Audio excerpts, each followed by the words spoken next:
સમાચાર સુરેન્દ્રનગરથી સુરેન્દ્રનગર મહાનગરપાલિકાની ચૂંટણીમાં સાસુ અને વહુનો જંગ જામશે। મહાનગરપાલિકાની ચૂંટણીમાં સામસામે ટકરાશે સાસુ અને વહુ। વોર્ડ નંબર 8માં એક જ પરિવારના બે સભ્યો સામસામે ચૂંટણી મેદાનમાં ઉતરશે। વહુ હિનાબેન થરેસા ભાજપમાંથી મહાનગરપાલિકાની ચૂંટણી લડશે। આ સાથે જ સાસુ રેખાબેન થરેસા આપ તરફથી ચૂંટણીના મેદાનમાં ઉતરશે। એક જ ઘરમાં રાજકીય ટક્કરની જિલ્લાભરમાં ચર્ચા તેજ બની છે।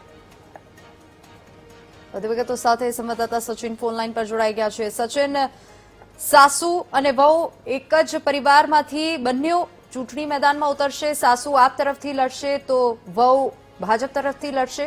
શું વધુ અપડેટ? જી, જો વાત કરવામાં તો સુરેન્દ્રનગરની મહાનગરપાલિકાની પ્રથમ ચૂંટણીમાં જ વોર્ડ નંબર 8માં એક જ પરિવારમાંથી જંગ જામ્યો હોય તેવું લાગી રહ્યું છે, જેમાં સાસુ અને વહુ ઉમેદવારી નોંધાવી છે, જેમાં સાસુ આપમાંથી લડશે અને વહુ ભારતીય જનતા પાર્ટીમાંથી કેન્ડિડેટ બન્યા છે। ત્યારે હવે જોવું રહ્યું કે એક જ પરિવારમાંથી બે સભ્યો આમને સામને ઉભા છે, ત્યારે કોણ કોને ચૂને છે તેવું જોઈ રહ્યું। જી બિલકુલ સચિન, આભાર સમગ્ર માહિતી બતાવે।